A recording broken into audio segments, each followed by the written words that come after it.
Hello po, good morning mga ka-Franny. Merry Christmas and Happy New Year sa lahat.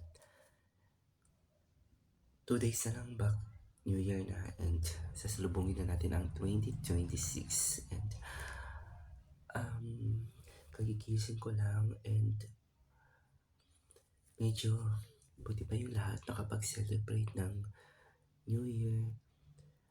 Nakapag-celebrate ng Christmas, I mean, at mag-celebrate pa ng New Year na masaya.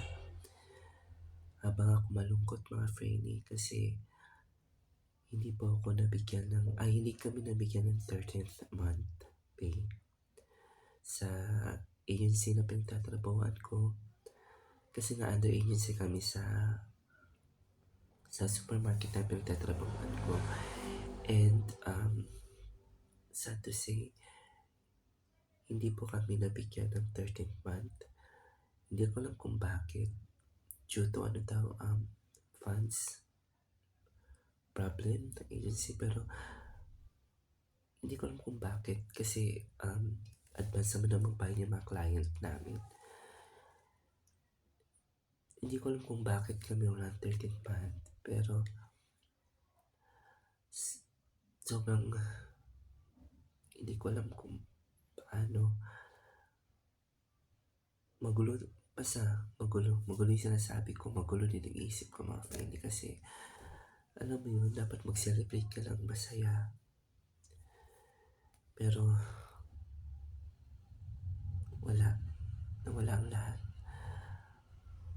Mag-isa lang ako dito sa boarding and natulog lang ako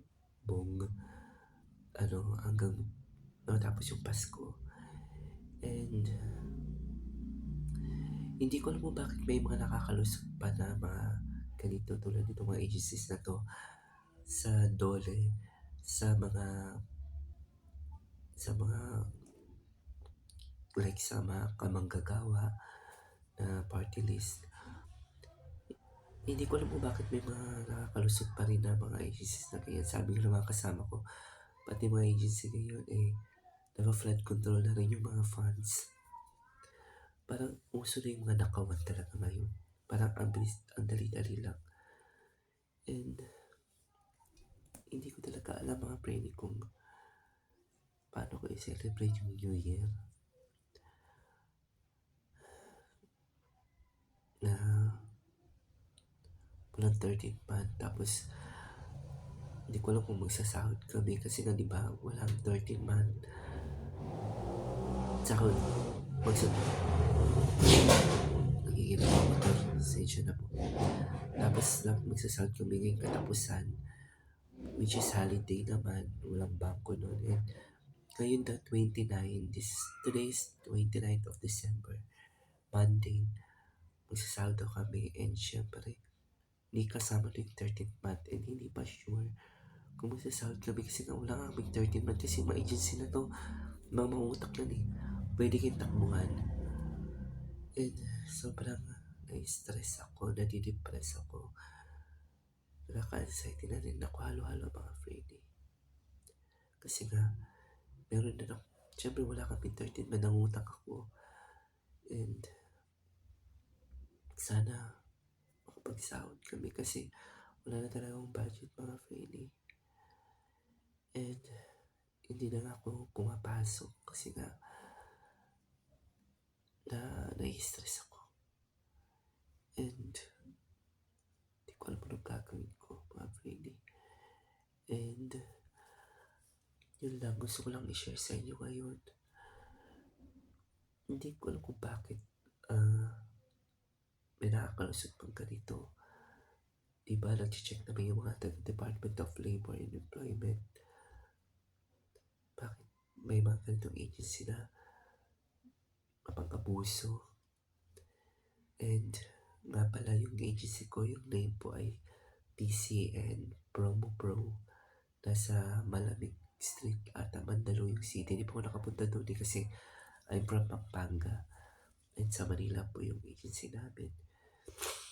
And yun nga, ang mahirap pa nito, nagkakasakit na ako ng ubo-sipon, lagnat, due to the weather, tsaka nahalo pa yung stress na to. Grabe, hindi ko alam anong gagawin ko. Lagi na lang ako nagpe-pray na sana malampasan na 'to. Napakalungkot po talaga ng salubong ng New Year ko, mga Freddy.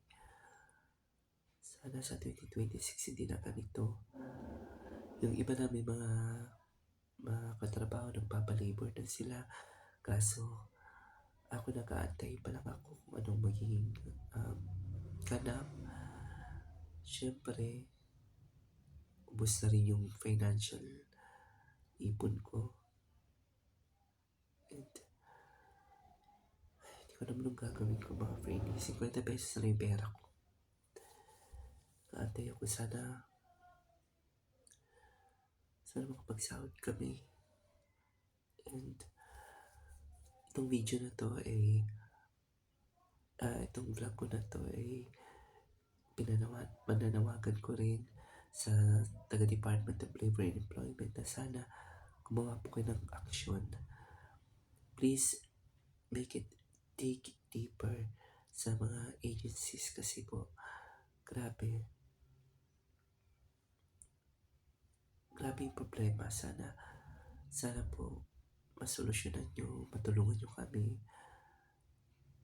Hindi ko na alam gagawin ko. Yung iba nagpaparafi and tulpo daw sila pero hindi naman ganun kadali yun.